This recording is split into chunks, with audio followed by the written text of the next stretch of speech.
Although rumors of its release are just months away, we still know shockingly little about the old world.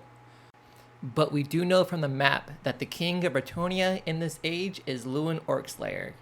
And his name is a massive spoiler. His only claim to fame, the only thing we really know about him, is he led a massive errantry war against the Greenskins, pushing them outside of Bretonnia lands and back into the mountains. With this in mind, I want to do a thematic base, and I'm doing my Bretonian army in a rugged mountain meadow. With that in mind, I set out to design this base following 3 basic principles. First off, natural environments have a large amount of diversity. I didn't want to do my whole base using only one kind of grass, one length of grass, one kind of flower. I wanted to use a whole bunch of different plants that you'd see in a natural environment. Secondly, I didn't want any unnatural colors. That means doing a good job covering up all the black on the base, keeping the entire base in natural greens and browns and flowers. Finally, I don't want my bases to be too peaceful, too green. Bretonnia is often, portrayed as this fantasy, high fantasy paradise, green and lush, but this isn't Bretonnia proper. These are the mountains where the orcs live, so I wanted to do a mountain meadow that's more like the dry side of the mountain. I want rock croppings.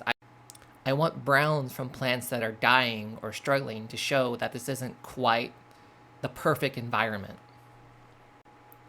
That being said, let's show you what I ended up with. We are going to start with a layer of Steel Legion Drab to cover the black of the base with a nice natural brown.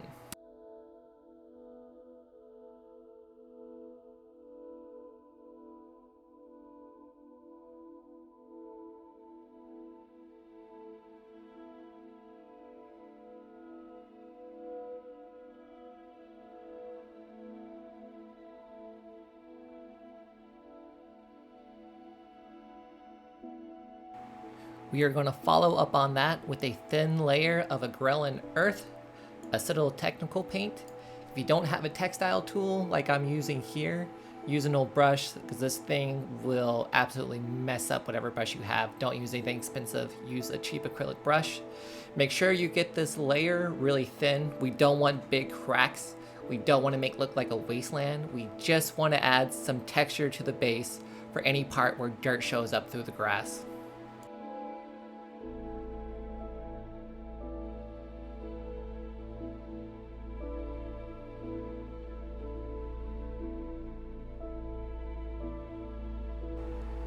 Once our texture is dry, we're just going to hit this with a little bit of Agrex Earthshade, also Citadel paint, just to add, a little bit of more variety to the tone and make the dirt a little darker.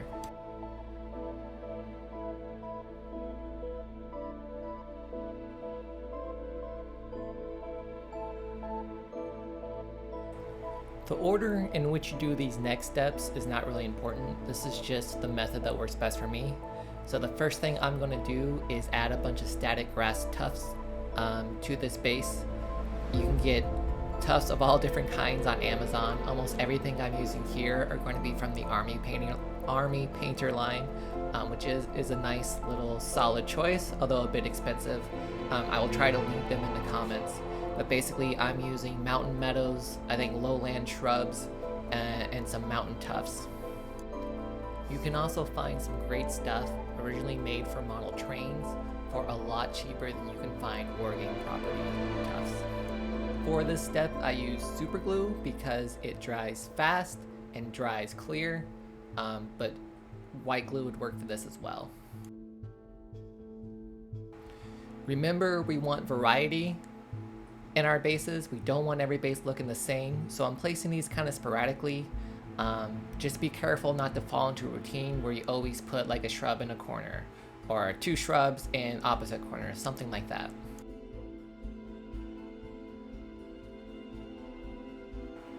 Alright, now we're going to take some classic Elmer's white glue, the same junk your mom bought you for grade school, and add some rocky outcroppings to this. This is just going to help break up the homogeny of the base, make it a little bit more rugged, make it more like a dry side mountain meadow than a really lush one.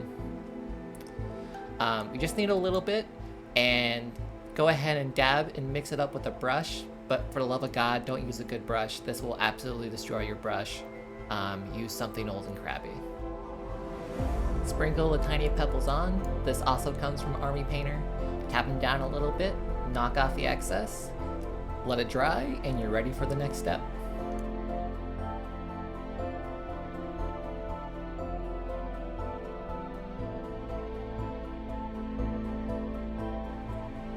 Alright, this is the home stretch.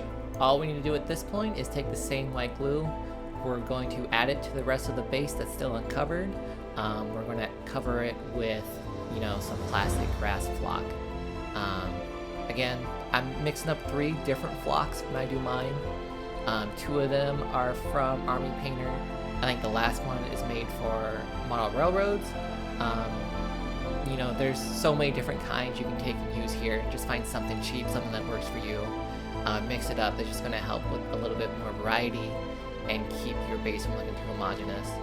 You'll see I got a little bit of glue on one of the tufts with this. It's going to dry clear. It's going to dry and not be a big deal, so don't worry about too much about it, but you want to avoid that if you can. If you glob it on too thick, you are going to run into issues.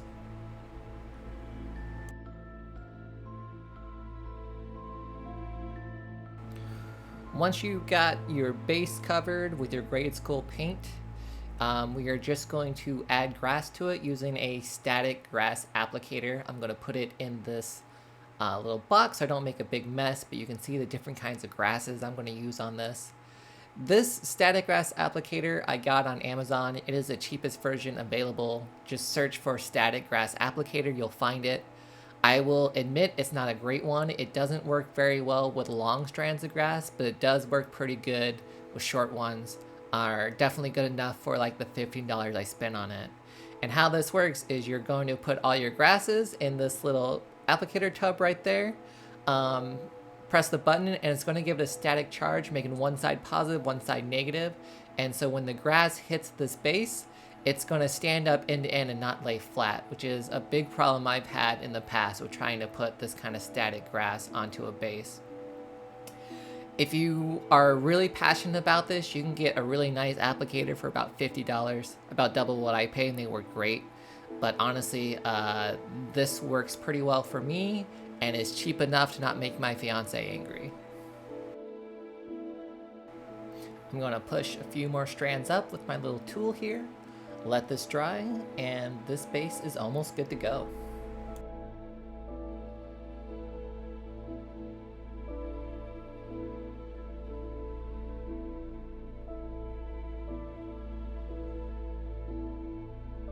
Once it's dry, we are officially done, and this is ready to have a model placed on top of this. Now, this looks really nice all by itself, but when you get 20 of these together with your little figures on it, it's going to look really great. It's going to look like a really lush but rugged meadow, an epic place for your errantry army to crusade against the orcs. Here's what it looks like with a couple others in the same style. See how I try to do all of them a little bit different. The next few I do for sure are not going to have as much rocks here, because again, we want to have a great deal of variety. You can also see some flowers I use from a model train set. And yeah, it turned out really great. I think it's going to look really great for you as well.